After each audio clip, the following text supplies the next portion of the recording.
Guys இன்னும் 22 நாள் தான் இருக்குது என்னோடய ஃபர்ஸ்ட் நேச்சுரல் பாடி பில்டிங் காம்படிஷனுக்கு. அட கும்தா இவன் என்னடா லெக் பீஸ் இப்படி வள குளக்குளம்னு இப்படி வச்சுருக்கான், இப்போ இப்படி கொண்டு வந்துட்டான்னு பார்க்குறீங்களா கைஸ்? எஸ், நான் ரொம்ப நாளாக தப்பாக ட்ரெயின் பண்ணிகிட்டு இருந்தேன். அந்த மிஸ்டேக் என்னென்னலாம் பண்ணேன், எப்படி பண்ணால் இன்னும் ஃபாஸ்ட்டாக க்ரோ பண்ணலான்ற இந்த வீடியோவில் சொல்கிறேன். காலைல எழுந்துச்சு ஃபாஸ்ட் அண்ட் கார்டியோ முடிச்சாச்சு. அது முடிச்சதுக்கப்புறம் ஆப்ஸ் ஒர்க்கை போட்டு சும்மா மிரரில் ஒரு ஸ்னாப் எடுத்துகிட்டு இருந்தேன். அது முடிச்சதுக்கப்புறம் எக்ஸ் ஸ்கிராம்பிளும் ஓட்ஸும் எடுத்தாச்சு. கைஸ் எனக்கு இந்த வேக வச்ச முட்டை சாப்பிட்றது ஒரு பெரிய தலைவலி, கொமட்டிக்கிட்டு வந்துடும்.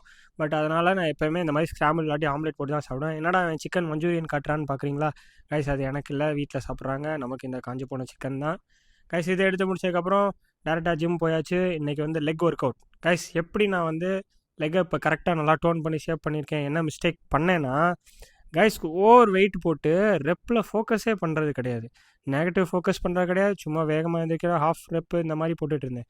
கைஸ் போடுறோம்னா லெக்கு ஸ்டார்ட் பண்ணுறோம்னா நம்ம ரெப்ஸ் நிறையா ஃபோக்கஸ் பண்ணணும். At the same time negative ஸ்லோவாக ஃபோக்கஸ் பண்ணி எடுக்கும்போது நல்ல ஒரு க்ரோத் இருக்கும். அப்புறம் நல்லா சிவியராகவும் நம்ம ட்ரெயின் பண்ணணும். அப்படி பண்ணால் மட்டுமே தான் உங்களுக்கு ஒரு நல்ல லெக்கு வரும். அப்புறம் லெக் ஒர்க் அவுட் முடிச்சதுக்கப்புறம் வீட்டுக்கு போயாச்சு. என்னோடய போஸ்ட் ஒர்க் அவுட் மீன் எடுத்தாச்சு. இன்றைக்கி ஃப்ரூட்ஸ் ஒரு 200 கிராம் எடுத்தாச்சு.